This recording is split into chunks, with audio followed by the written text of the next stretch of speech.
tell us a little bit about yourself. Sure thing. Thanks for having me, John. Very much appreciate it. Thanks for coming on. Yeah, of course, of course. I always love chatting with you. Yeah, I guess background on me. I do love pineapples. That is part of the name. I don't consult them though. We do stuff with like data and analytics for small businesses, but grew up in Connecticut, which is pretty boring. Our biggest draw was come live in Connecticut so you can leave on the weekends and go to New York or Boston.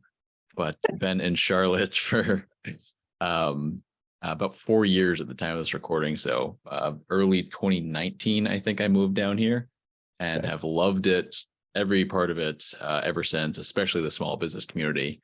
And definitely don't see myself leaving anytime soon. So what was it specifically about Charlotte? I mean, you were obviously near some other big cities. Yeah. Yeah, it was. I knew I wanted to go south. I was pretty done with the cold, which I know is about the most generic answer that people give.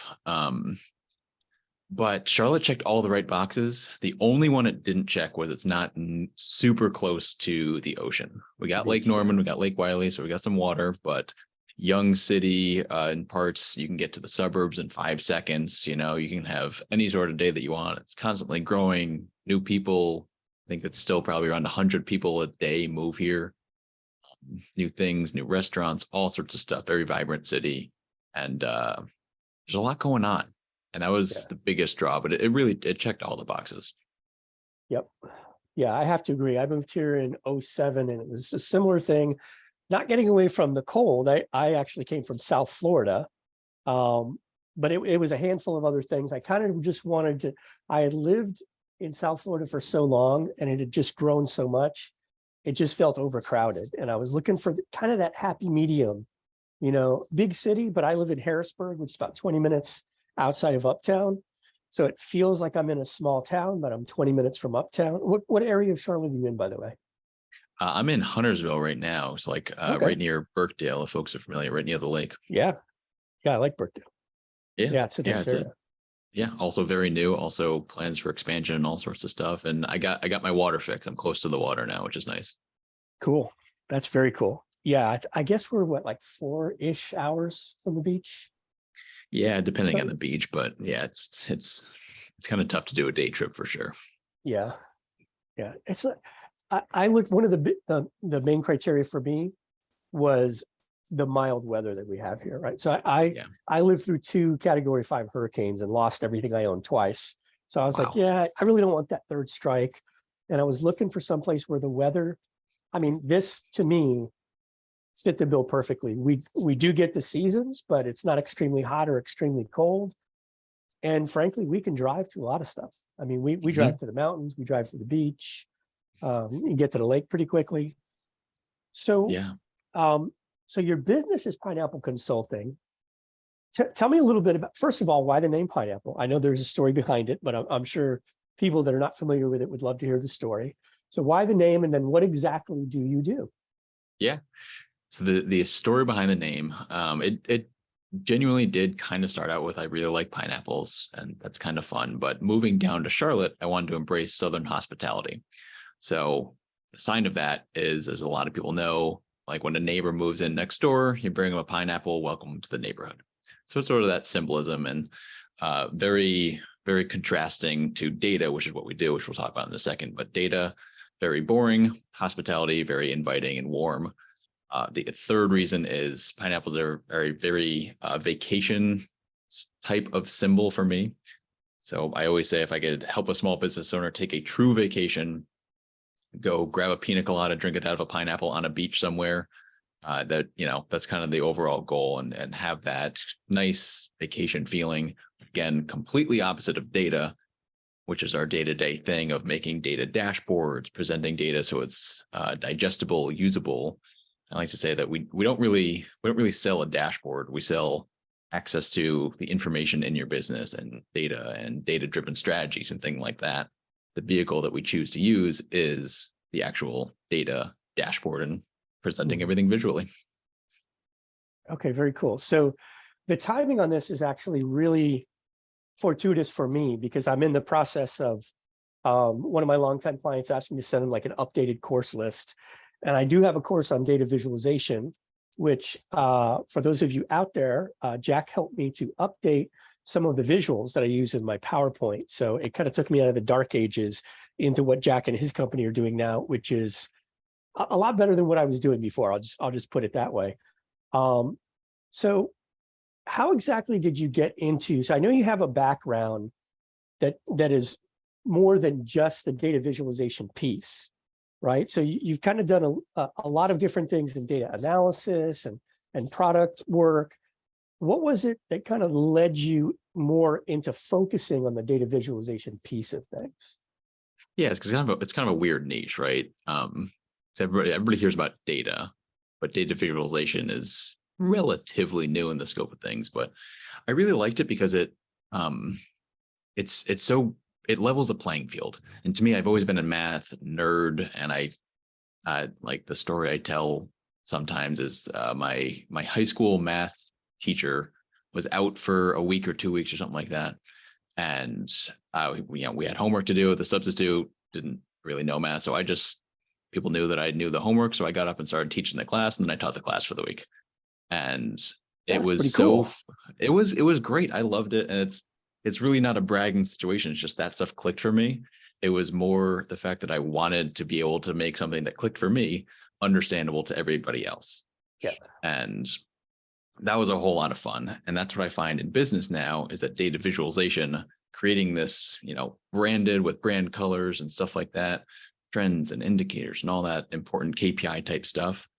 It has that same feeling of, here's exactly what your data is saying in the exact format that you want it, with your exact colors. And it makes data feel less like data.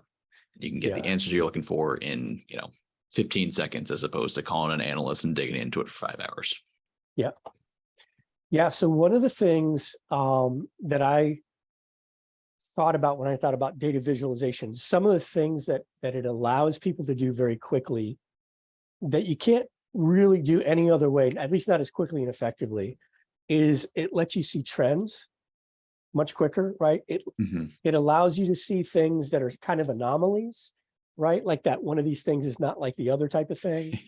It lets you see outliers, exceptions, things like that kind of jump out.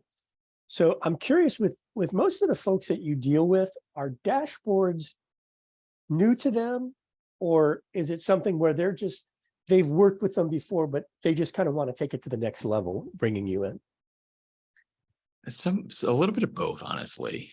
A lot of people have, so most software out there, from QuickBooks to CRMs to inventory stuff, everything like that, most of them have some sort of generic dashboard presentation that they give you. So a lot of people are familiar with it from that perspective. Those dashboards are never what folks are looking for. It's a great first step, and I try not to knock them a lot. It's just that they're not customized to the individual person, of course. Yeah. So some people have that level of exposure. Some people have internal custom dashboards, and they'll bring me on to either improve them, make it more automated, make it more visual, add to it, incorporate other data sources, things like that. And they have that awareness, and therefore they know what they want, because they can see like, all right, well, we're kind of dipping into it. Really want is this. And then I help them kind of bridge the gap. But I would say in general, most have some exposure. Some are like, holy crap, this would be great. Let's try it out. And we do that too. Cool. So when you're working with them, how much do you get into helping them identify, not just designing the actual like physical layout of the dashboards, but one of the things that I've noticed when I used to do consulting work is a lot of times some of the clients are not even looking at the right data. So even if you put it in a dashboard and made it look really cool, it's not really the data that's going to help them make the types of decisions that they need to be able to make to move their business forward. So I'm curious, what are some of the things that you do to help them sift through all the data that they have to figure out, first of all, what do we want to put on that dashboard before we even talk about the colors and the layout and all that good stuff? Yeah, I'm so glad you bring this up. It's so important, because I am one of the most data-driven people that you'll ever meet, and I love data and looking at it. Looking at data for the sake of data is not useful, though. It's just not. Yeah. Right. And so to your point, like what do we actually want to know from this data? And so we tie it back to a business goal, right? Everything kind of comes back to, all right, if we, simple example, want to grow revenue, great. What's our current revenue? What do we want to get it to? How are we going to get there? All right, well, we've got all those pieces in place. Now let's go find the data. Let's put it into the visuals. Let's make it make sense. Let's tie it to that business goal and keep it trending in that way. And obviously you can go with a lot of different directions with that, but it's a conversation that we have a lot. A lot of people do come in with very good ideas, thoughts, questions, comments, concerns, all that good stuff. But that's an important step one for sure. Yeah.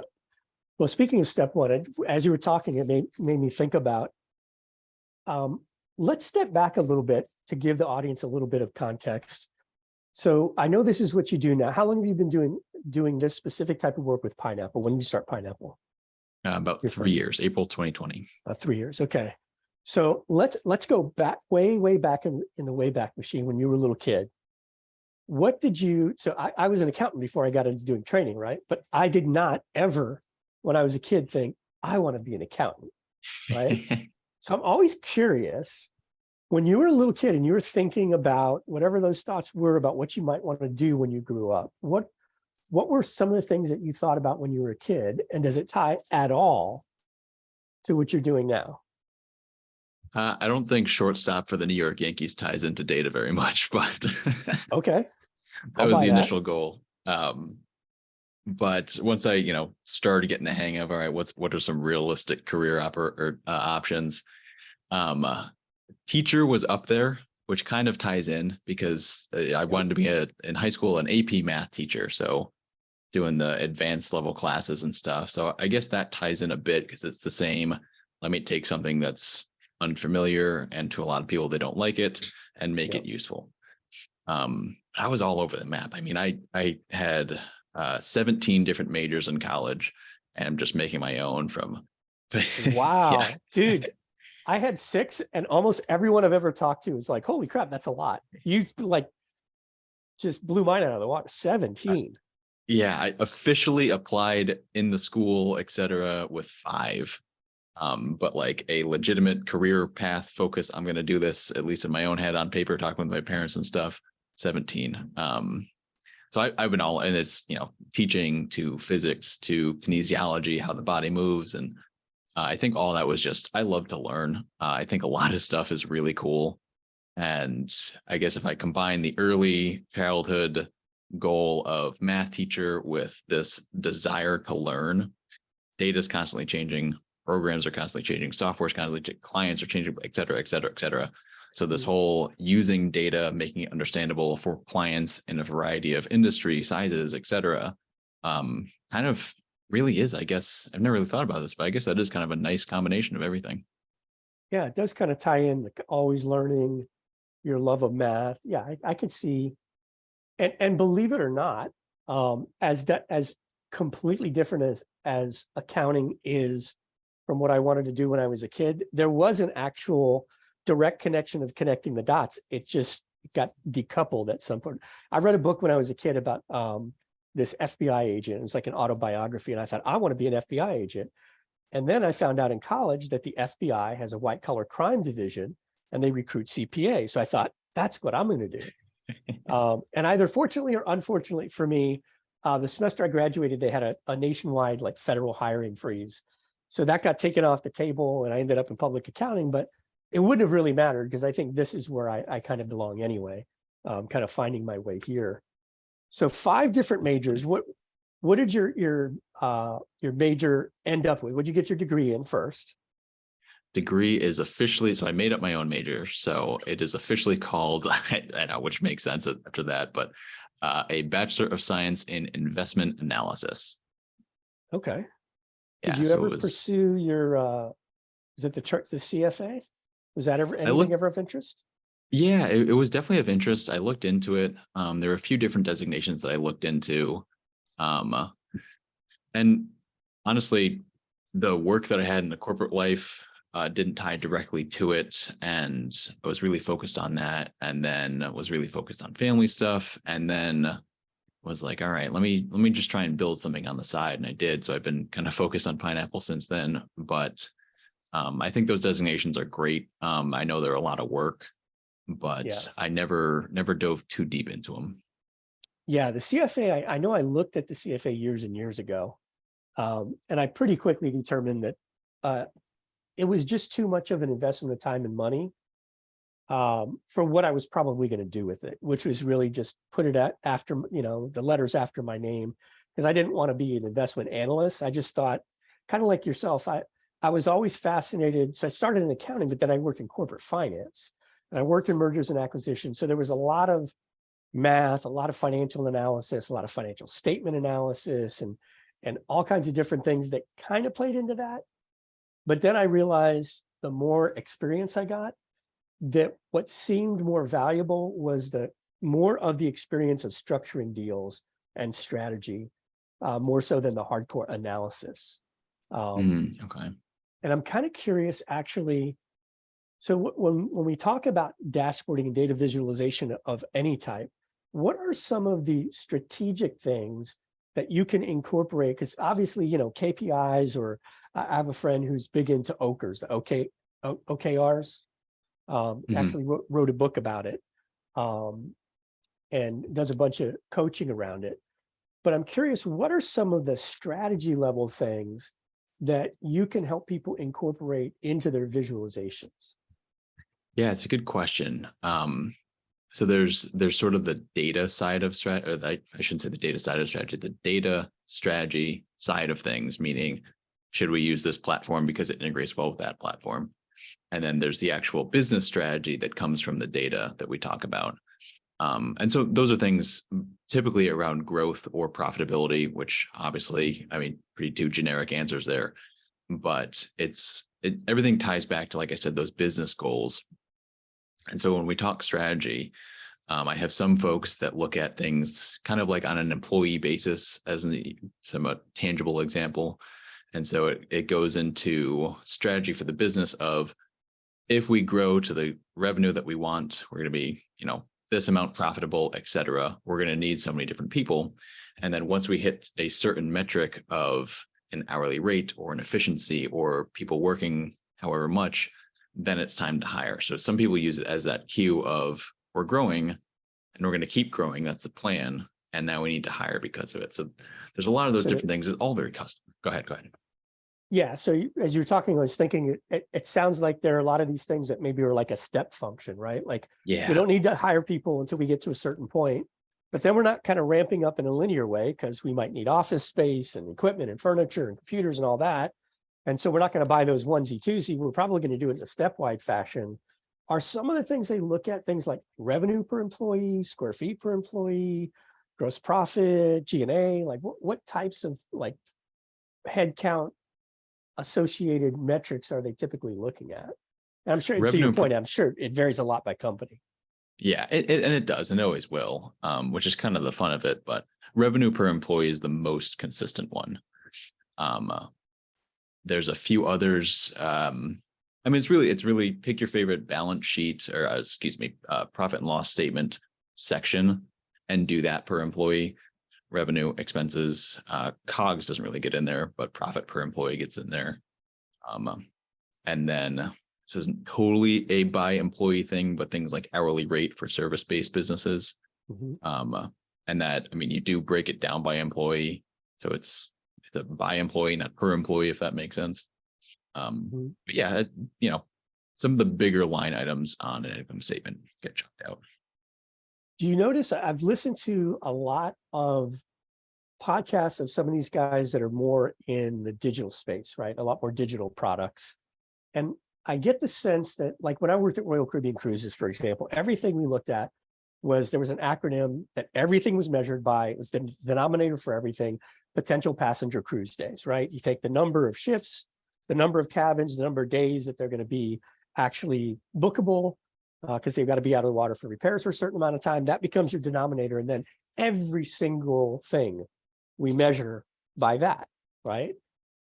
And I've noticed with a lot of the online businesses, they talk a lot more about things like lifetime value of a customer, right? Acquisition costs, which I don't remember us talking a lot about that when I worked at these big companies like a Royal Caribbean or AutoNation. We were thinking in in more, what I would look at is more kind of traditional metrics.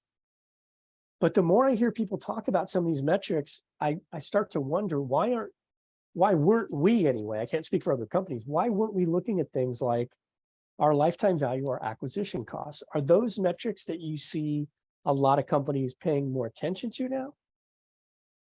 I don't know if I'd say more companies. We did look, so I worked in insurance for a while, and we did look at lifetime value a decent amount. Cost per acquisition was kind of in there. And it's kind of, I don't want to say business dependent. It's almost marketing team dependent or CEO dependent or something. It's more whoever's There's some running culture that to it. decision. Yeah, exactly. Because maybe for Royal Caribbean, it was, we know we're getting people, so we don't really care what the cost of acquisition is. People are always going to come, and maybe everybody only takes 2 cruises or whatever. That's sort of the business dependency of it. But I do find that with heavy marketing companies, those things come up a lot. Not meaning marketing agencies, but like if a manufacturing company or anybody does some really, really strategic heavy marketing, those will be some really big things. If they don't do that, or if the marketing team doesn't think about it as priority one, or the CEO or whoever, it's an afterthought. It's still on the table, but it's definitely more of an afterthought.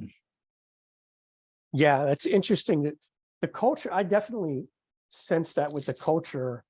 And I think you're right.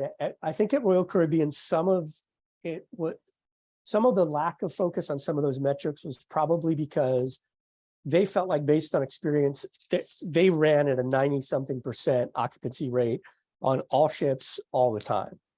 And I think, to their detriment, they kind of took their foot off the gas on some of their marketing efforts because of it.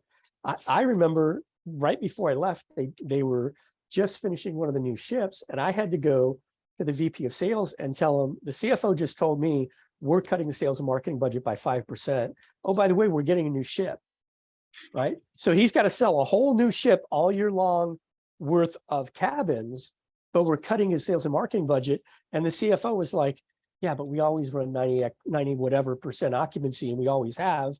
And we keep building new ships, and it never goes down. Wow. And I just thought, I was just a financial analyst, right? I was more stressed out about having to tell a VP that his budget's getting cut. Now I got to sit there and work out the details with him on how we're going to do it. But then I think about, when I left there, I went to Arby's and worked in their planning department, and they had just done a huge corporate reorganization, and their whole focus was much more operations focused. They had just raided a bunch of people from PepsiCo who had turned around a bunch of their stores. That was back when PepsiCo owned the Taco Bell, Pizza Hut, and what's the other one? Taco Bell, Pizza Hut, KFC. Before they sold them Yum. Yeah. So they put those 3 together years before, and then wrapped it up and sold it to Yum Brands.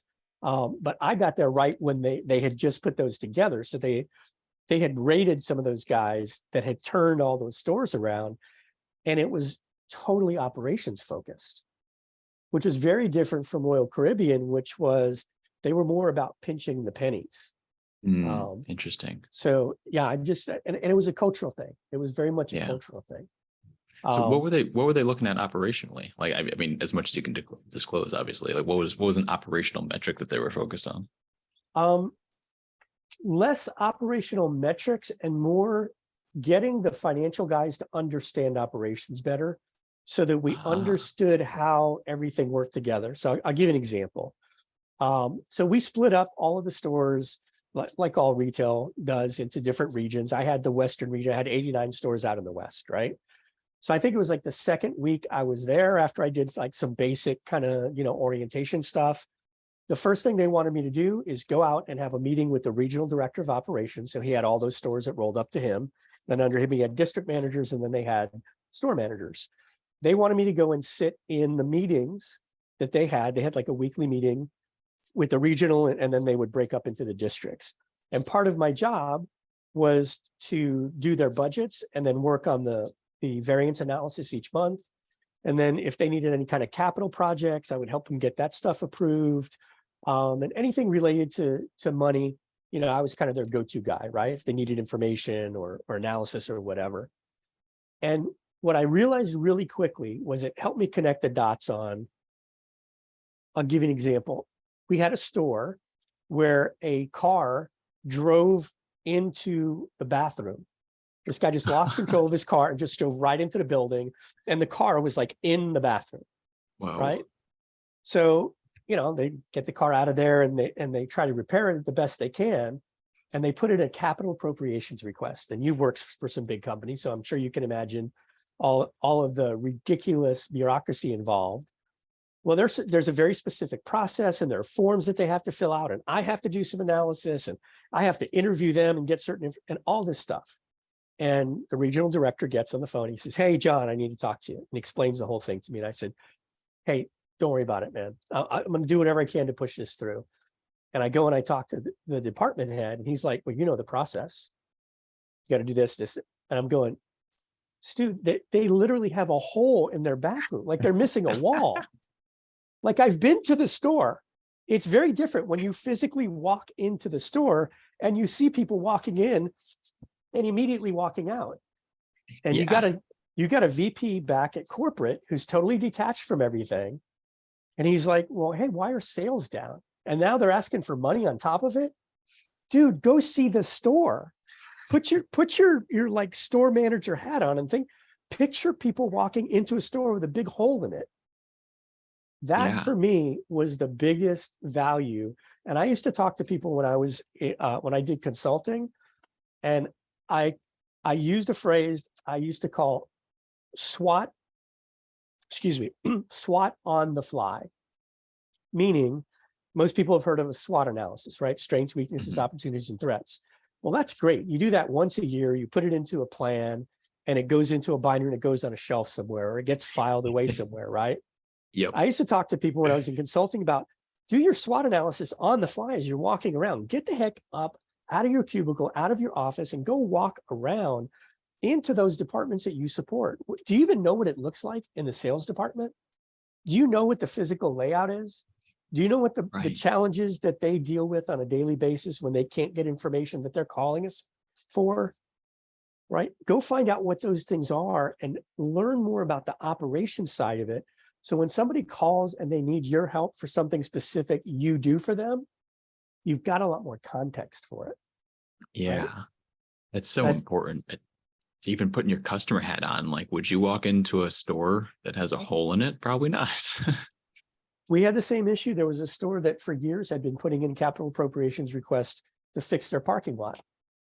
And the guys at corporate had never been to the store. And it was one of my stores. So the first time I went out, I called my boss and I was like, "Dude, you got to see this. This is ridiculous. People drive into the parking lot and there's these giant potholes. And they turn around and they leave." Yeah. But sitting at a desk at corporate, he's looking at the numbers and he's going, "I don't know why these guys' margins aren't any better. They're running promotions all the time, trying to get people in, and then people come in and they leave." I love it. I love it because I mean, to that point and selfishly bringing it back to data, the data tells a story. It may not be the full story because you need to go see things. You need to talk to the people. And that's such a good example because I feel like that happens all the time. Obviously, that's very tangible. There's potholes, there's a hole in the wall, etc. I feel like that happens all the time, even if it's just the classic sales isn't talking to marketing kind of thing. I love it. That's perfect. The bricks and mortar stuff is a lot easier to see those issues because you can physically see it. But even something like a reservations department, when I was at Royal Caribbean, they put in a capital appropriations request for like a new reservation software. And it was like millions of dollars, right? And the CFO sees the proposal and he's like, "I don't understand. We're running 90-something% occupancy. We fill the ships all the time. What do we need to spend all this money on software for? Because I need you go and talk to the VP of reservations and I want an explanation." So I go and I sit down with the VP and she goes, "All right, I'm going to show you. I'm going to make this very simple because I think seeing it will make a lot more sense." So she took me and stood me in the cubicle of one of their top reservations agents. And I sat there and watched while he was going back and forth between different systems while he had a customer on the line. And he was switching back and forth between a reservation system, some app where they had all the different promotions that they had. There was like 3 or 4 or 5 different windows that he kept having to go back and forth between. And then they had old computers, and sometimes it would freeze up, and you've got somebody on the line and they're booking a reservation, and our reservations agents are trying to upsell them on shore excursions. And wouldn't you like to have a cabin that's got a window instead of an inside? Right. So they're literally missing hundreds or thousands of dollars of extra revenue because these guys are struggling with their system, and the customer on the other end gets frustrated and says, you know what, I'm good with what we have, thanks, just book that and we're out of here, right? Yeah. And then he gets off the phone. Now his numbers don't look good as a reservation agent, right? If you're comparing them to lots of different metrics, one of which, by the way, was talk time. So they had a sweet spot of talk time. They don't want you getting them off the phone too quickly, because then you're not giving them good service, but too long and maybe you're not being efficient enough. Right. And part of the reason they couldn't hit their sweet spot was because the systems were outdated. Right. Yeah. Yeah. I've seen that at back in my insurance shop at the Hartford, the customer service reps, that people would call in. They've got a lot of personal lines for AARP members. So it's, at the time I was working, you'd get an 80-year-old, 90-year-old call pretty commonly. That was a normal call. And the folks on the back end were absolute magicians. So they'd have 3 screens, 2 applications per screen. And it seems like they had 12 eyes looking at everything and going back and forth on ABC and all this stuff. I give them all sorts of credit because it was impressive. But to your point, though, that was one system, completely different story, right? Or 2, like something reasonable. But the seeing is believing. Totally. Yeah, that's one of the things when I talk about it, just in general, for almost everything in life, context is critical. Mm-hmm. And if you don't understand where that person is coming from, why are they asking for all this money for this capital project? And you have a form that captures all this data, and it's got like about this much space, like 2 inches of space for you to type open text to give just a plain English verbal explanation of why. And then everything else is metrics. What's the IRR? What's the NPV? What's the payback? All these metrics that they want to look at. And CFOs, they deal with this stuff all day long. This is not a big fish for them to fry on a regular basis, right? They're worried about the conference call they have with the Wall Street analysts that are going to grill them about their EPS for, the coming quarter and all this stuff. And here I am with a little capital appropriations request for some software. Right. And it just so happens that the CFO kind of had a thing for hardware, because the previous company he came from, he just felt like there were lots of overspending on IT. So everything IT related, he just had really sharpened his pencil on that stuff. That's tough. That's a whole nother bucket we get into, I'm sure. But it's funny. It's bigger fish to fry always, I'm sure. So multiple 5 to 17 different majors, depending on if you're looking at official or unofficial. And then you finally settle on the one that you finished up. What were some of the hurdles or some of the things that made you say no to 16 of the 17 and finally settle on that investment analysis? And was it actually hurdles, or was it more that you just loved that one thing more? There was probably some of both. My initial thing that comes to my mind is looking long term of, could I see myself doing whatever the major of the day was? And so for the physics majors, because there were 1 or 2 of them in there, I really liked light. So I was dealing with lasers and sunlight and all this other stuff. Very, very interesting stuff to me, being a super nerd. But could I see myself doing that long time and spending 8 hours in a lab for probably 10 years or so, being whatever the junior lab associate person is, and not being able to run the show or anything? I couldn't see it. So that was, I guess, a hurdle of sorts. Actuarial was one of mine, obviously. Very, very statistic based, lots of exams and stuff like that. Could I see myself doing that? I liked a lot of it, but not totally. So I kind of just picked my favorites from each of the different majors that I had. And some of it was just a learning mentality. Some of it was actual coursework, and molded that into the final one that I went to UConn. They have a individualized major programs. You can go in and say, hey, I want to do, these 12 different courses, whatever. Can we make a major out of it? And people come in, normally wanted to combine like English, history, and things like that. And I came in wanting finance, business, math, statistics, economics, all that stuff. I'm like, we don't know what you're talking about. Just go for it. Make a 4-year plan. We'll sign off. So That it was actually, some hurdles, some full up. but that doesn't actually seem like it's all over the place. Because when I think of, I have a bachelor's in accounting, and I had to take 2 econ courses, several financial analysis, exclusive of the specific accounting classes. All that stuff you talked about are things that we had to take as part of the core curriculum in the business school, regardless of which business major you were going to do. And if you were going to major in management, well, then once you got to a certain level, all the rest were management. If it was marketing, you go that way.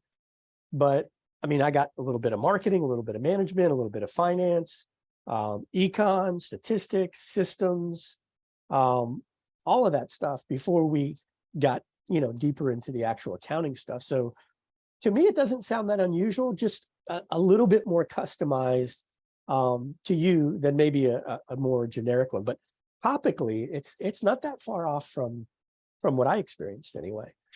Yeah, I would imagine it's probably similar to the point of like getting to know the context and the business too. I do like that they make you take the marketing, the accounting, the management, all that different stuff. So you at least kind of have an idea once you get into the real world. But my thought was, let's get an idea of as many things as possible, and then kind of pick from there. But excluding the higher level finance, actuarial, some of the other courses, there's all kind of just common stuff that you take in business school. Yeah, there's it makes me think about it. I'm not going to remember the quote exactly, but the general idea of it is that without having a certain amount of base knowledge, you don't have the context to develop certain types of insights, right? And I guess there's an example I use in one of the courses that I do, and it's may not be the best example, but these 2 cops in a car. One is the training officer, and one of them is like the new guy, right? Just finished the police academy. They're stopped at a red light, and there's a car in front of them. And the guy in the car in front of them, the younger cop, sees him just like flick a cigarette and flick the ashes from the cigarette, like right on the seat in the car. And he kind of looks at the car and he's like, that's a brand new BMW. This guy's flicking ashes on the seat. And something just didn't seem right. It just seemed out of place. So they run the plates, and sure enough, something didn't seem right. They pulled him over. It was a stolen car.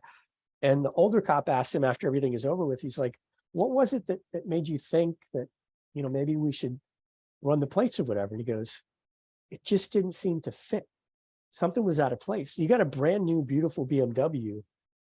Even if you're a smoker, who flicks their ashes on the seat of their own car, right? Yeah. So he was all of that was bouncing off a lifetime of experiences, right? Of going, well, in a stolen car, who gives a crap, right? But if that's my brand new car, that just doesn't fit. But it's having those experiences in his memory bank to be able to connect the dots to say that it's very different from going, well, I don't need to memorize a lot of stuff because I can just Google it. Well, what are you going to Google in that situation? There's no question to Google. You have to have the existing bank of experiences to refer to go, one of these things is not like the other, right? Again, that context. Yeah, that's a good story. I like it. That's funny. I'm curious about, I see in your LinkedIn profile, when you're at the Hartford, it lists a leadership development program that I'm curious about. I did some training for United Technologies, which coincidentally was up in Connecticut. Yep. And they have like a whole training campus there, which blew me away. It's one of the few companies I've been to where every single person that was in that training was in a leadership development program. And they had periodic meetings with mentors, and some of them, they, at a certain point in their career, they would get to choose a different business unit or segment or department to go work in for like 6 months. And it was just like, it was a whole formalized program. So I'm curious, what was the leadership development program at the Hartford like? And how did that help you kind of develop? Yeah, it was very good. I give all the praise in the world to them. And I'm actually familiar with United Technologies a little bit too, to your point, based out of Hartford. So knew a lot of people going through the same stuff. Both really good programs. It's becoming more and more common, which is great. At the Hartford, it was a 3-year program, and it would have rotations. So you'd typically, me being the one-off that I have been, especially in my college career, this was no exception. Mine was a little bit different, but typically it is 3 years, and you do 3 one-year rotations. So you get, you're in a specific track. So I was in the product management track. So, super easy examples I would do: auto insurance, home insurance, and then small commercial insurance. Those are some common 3. Other people were in an IT track, other people in a marketing track. There are a few other ones too. And so you'd have your rotations there. You'd have professional development, generally on 20% of your time. And then there were things that you could do sort of extracurricularly to an extent. Starts off with the intern program that's worked very similarly, where you have one rotation, professional development, and then what we call a capstone, a group project kind of thing. That worked really well. So it's engineered to give you a lot of different experiences with some leadership capacity. So I ended up going all over the place. I ended up running the company's intern program as one of my like sort of side pieces, that extracurricular thing. And that was amazing leadership. I think I was probably 24 at the time and had 7 direct reports that were full-time people, and then 120 interns that were sort of flowed through the program that I was creating. Huge leadership, awesome experience. I also managed the relationship between us and 2 other big insurance companies, because we had a very specific offering for both of them. And I just kind of stepped into that role, kind of fell into it because I knew the folks that were running it. One went on a maternity leave, and I kind of jokingly said, "Hey, my rotation's coming up. Maybe I'll just fill in for you while you're on maternity leave." And she goes, "Okay." And so I did. I met with people that were, bosses. They all 2 below the CEO, and just people that I should not have been meeting with as a 23-year-old or whatever I was. And so those were some of like the extracurricular stuff, and that was actually a day job. But the analyst portion and the analyst experience that I got was in most of the day jobs, and it was working with teammates and data and presenting to different people in different departments. And that's kind of where the data visualization came in. I realized that if I had to go to present to the CFO of a division, I could talk for days about the numbers I just looked at, or I could pull up a dashboard, turn my laptop to face them, and then say, "Here's what you're looking for. Do you have any questions?" And they say, "Nope, this answers everything." Easy 3-minute conversation. So it was a nice relationship plus analytics base. And like I said, I give them all the credit in the world. They did a great job. So you hit on some things that it sounds like that program did that is a hole in different organizations that I've done training for in many cases. A couple of things that I've heard from a lot of people would be handled by having a program like you're talking about. One of them is like transparency. Another one is expectations, right? I hear people, like when we talk about what are some of the communication issues that you're having, because most of my training centers around communication. What are some of the communication issues that you're having where it's causing problems? And one of the ones that I get a lot is, I think a lot of people, especially working remotely, feel like they're a little bit disconnected. Like they know the tasks that they're being asked to do on a regular basis, but they feel a little bit disconnected. I'm like, where do I fit in here? Like you described a program where you kind of got it laid out well in advance for a pretty long period of time of what the different steps are, what's involved, who you're going to be working with. And it's kind of all laid out in a formalized program. And you'd be surprised, like enterprise level, some of the companies that I've worked with are like Fortune 100 companies. And I'm hearing some of these people on finance teams saying, I know all the tasks that I need to get done, but I'm stressed out because I don't know what happens at my next quarterly review or a year from now. What do they expect me to do between now and then for me to advance in my career? And you've got people that they're like, they don't just want to just sit there and do the same tasks, but they're not quite sure how to navigate all that. So I'm curious, in the work that you do, have you encountered similar types of communication issues in businesses you've worked with? Luckily, not too often. That it seems to be more of a corporate situation, which is The one bigger of the big, companies? and Yeah. obviously a reason why people leave corporate. But a few clients, I think once you get a certain employee count, those things will naturally happen to an extent.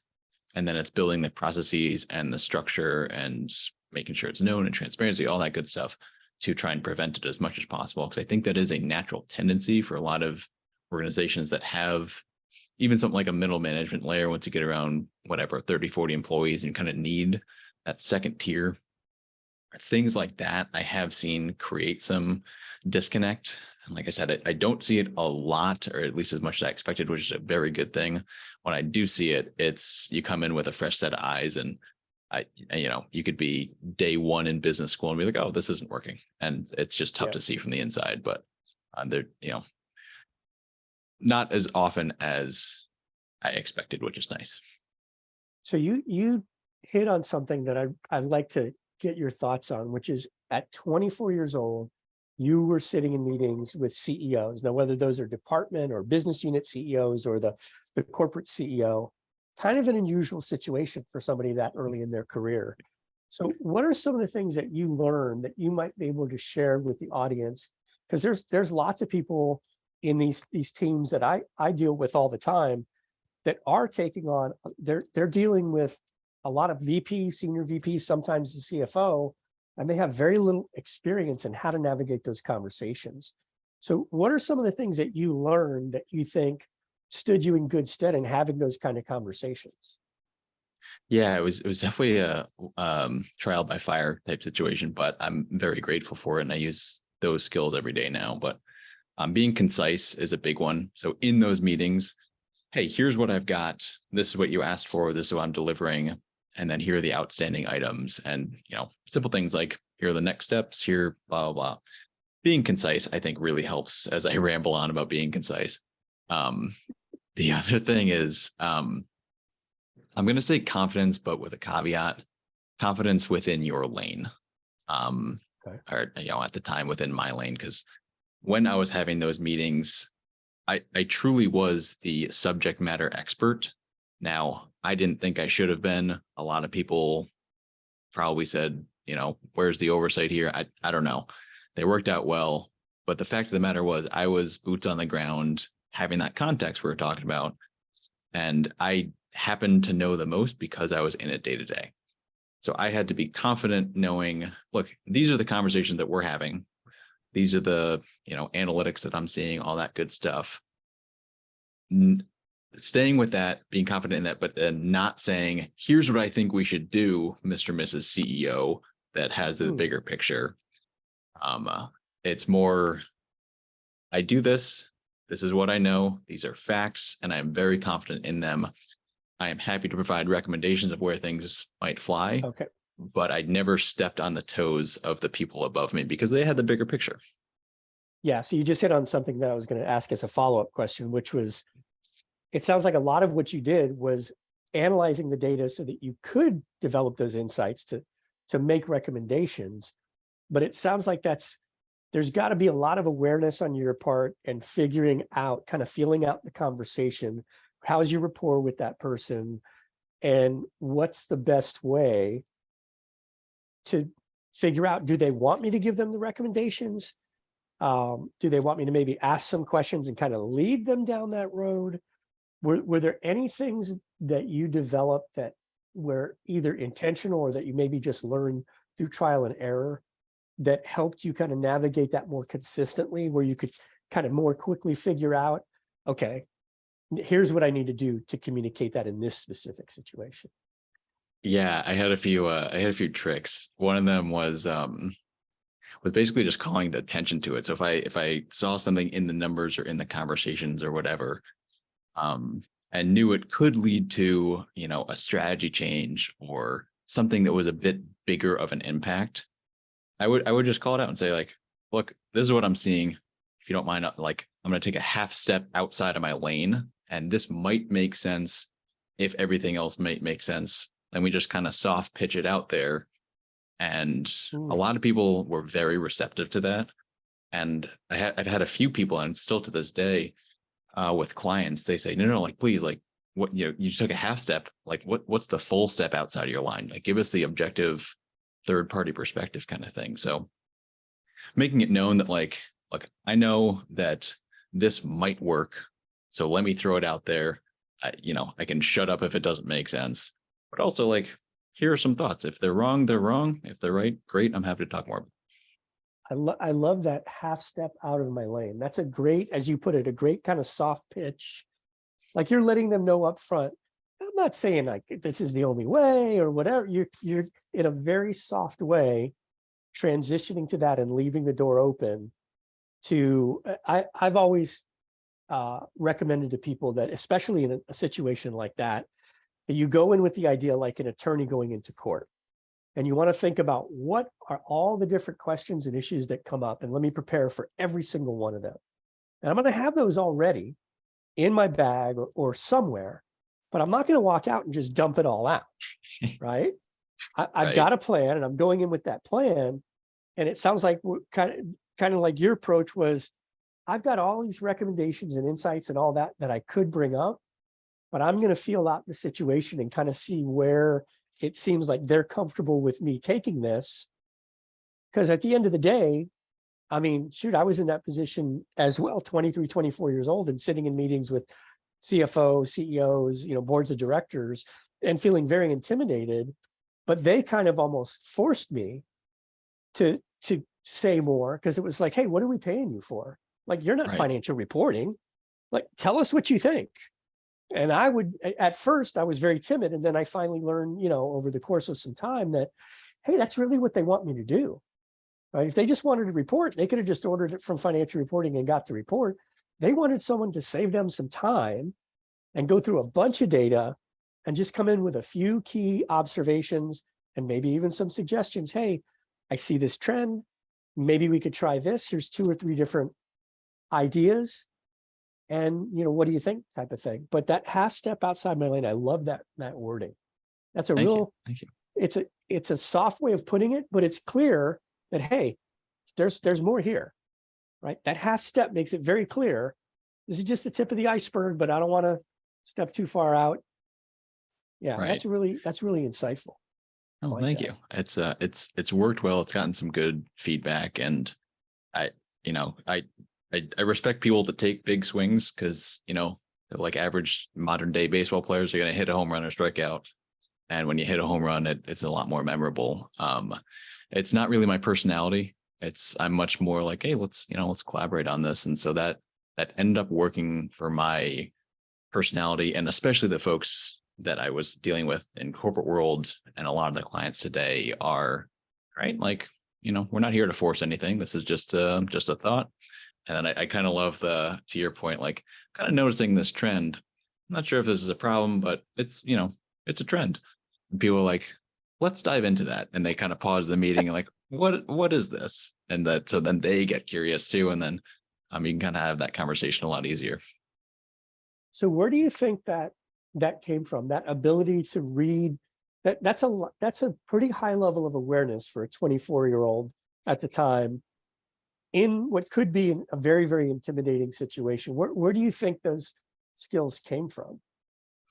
I've always been the middleman in family, in friends, in like friends asking me for relationship advice, like all that sort of stuff. I just always found myself in the middle, and I'm sure there's some psychologists that would say I'm putting myself in the middle, because that's probably true. But I always found myself there, and so I just naturally, I guess, developed or instinctively had this, let me hear both sides. And then the right answer 90% of the time is somewhere in the middle. Like if you want to go to fast food or super expensive restaurant, let's go to the average priced restaurant, and that's going to win most of the time, right? Very simple example, but I was always in that, and with very, like, I'm sure most people's families, they can get all too heated all too quickly.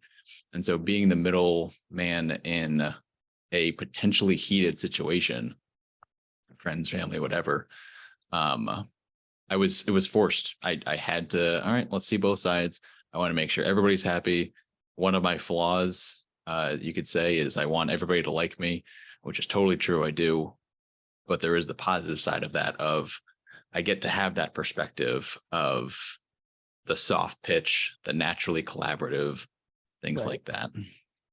Yeah. So I think in that Hexaco assessment, that agreeableness is the one that sounds like you're high in, which it, like all of those assessments, none of the characteristics are good or bad, but I think what's useful about those is they're helpful in figuring out where to help people focus so they lean into their strengths, right? If you were high in agreeableness, but you were supposed to be negotiating, on behalf of your company, and you were constantly having to like beat people down on price, that probably wouldn't fit your personality very well.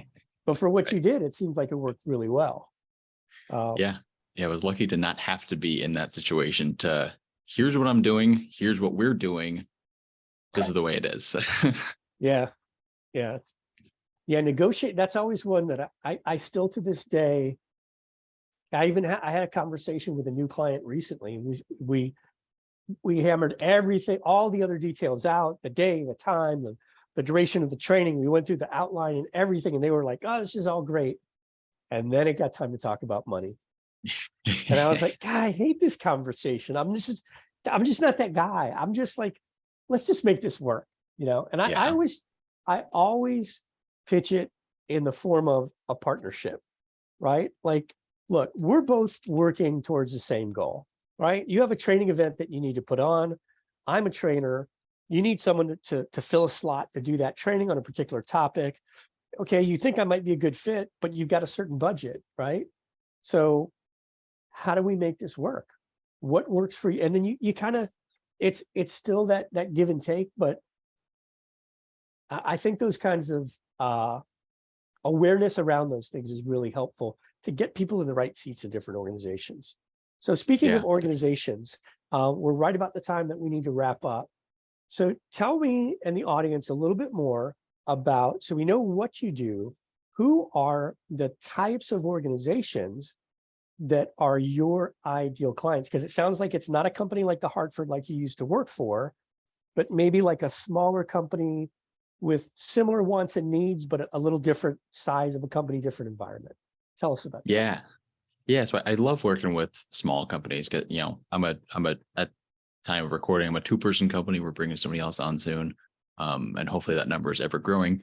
But I love working with other small companies. And one of the reasons that I got into this business and started it and all that good stuff was because I saw what the Hartford needed, and my friends, coworkers, et cetera, at other big Fortune 500 companies, they all had analytics teams and data teams and a gaggle of analysts, right?